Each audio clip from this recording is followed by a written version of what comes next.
ভাইয়া আপনি কি ছবি তুলেন? ও ভাই আজকে কোথায় আছি, আপনি ছবি তুলবেন? হ্যাঁ আমাকে এখানে কোথায় আছি আজকে? ছবি তোলার ইচ্ছা নাই। আমাকে কয়েকটা ছবি তুলে দেন না ভাই। আপনার শখ আছে? হ্যাঁ শখ আছে আমার। ওইটা তুলবেন? জি জি। ওইটা তুলবেন? এই দেখি না কয়টা তুলতে পারি। আপনি ভালো হলে আমি তুলবো কয়েকটা ছবি। যদি ওইটা তুলুন বলেন না ভাই, পরে আবার যন্ত্র হতে পারে। ওইটা তুলুন বলেন। 10-20-10টা মতো তুলে দেন। 10টা? হ্যাঁ জি। ঠিক আছে, আপনাকে 10টা আপনি 20টা তুলে দিই, 100 টাকা তুলে দিই, মন মতো করে তুলে দিই, ঠিক আছে? আচ্ছা ঠিক আছে ওকে। ঠিক আছে, ভালো লাগলে আপনি বকশিশ করেন, ঠিক আছে? আচ্ছা ঠিক আছে ওকে ভাই। যা দাঁড়ান। আর করি কি সম্ভব? জোতে বা করেন কিছু রাখেন,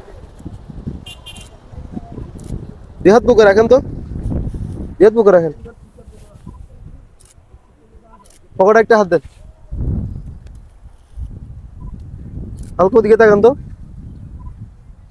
চিল দেন,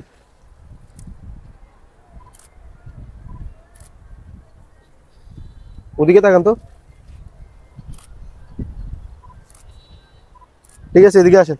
ভাই আমি একটা কথা বলি, রোদের মধ্যে ছবি তোলা একটা সুন্দর আসে না, তবুও তুলে দিছি, সুন্দর আছে নাকি দেখেন।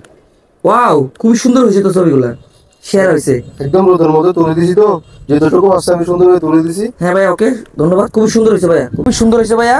আপনি কয়টা 20টা না? এই বৃষ্টি। আচ্ছা 100 টাকা ছবি তুলছেন তো আপনি ধরেন, আপনি আপনাকে 500 টাকা দিলাম, 400 টাকা পঁচিশ করলাম। ভাই এগুলা কি সত্যি দিচ্ছেন সত্যি আমাকে? সত্যি ভাইয়া। ভাই এখানে ঘুরতে আসলাম, ভাই সে দেখা হচ্ছে কয়টা ছবি তুলে দাও, 100 টাকার বলে আমাকে 100 টাকার ছবি 700 টাকা টিপস। আমার জীবনের সর্বশ্রেষ্ঠ টাকা 100 টাকার ছবি তুলে 700 টাকা টিপস, জীবনে কেউ দেয়নি, ভাই দিছি। সবাই কক্সবাজার আসলে ওনার কাছ থেকে ছবি তুলিয়েন, উনি ভালো ছবি তুলতে জানে, খুবই সুন্দর হয়েছে ছবিগুলো। আমি ওনাকে 400 টাকা পঁচিশ করলাম। ওকে ভাইয়া ঠিক আছে ধন্যবাদ। ভাই, ধন্যবাদ। ওকে ভাইয়া। ভালো থাকবেন।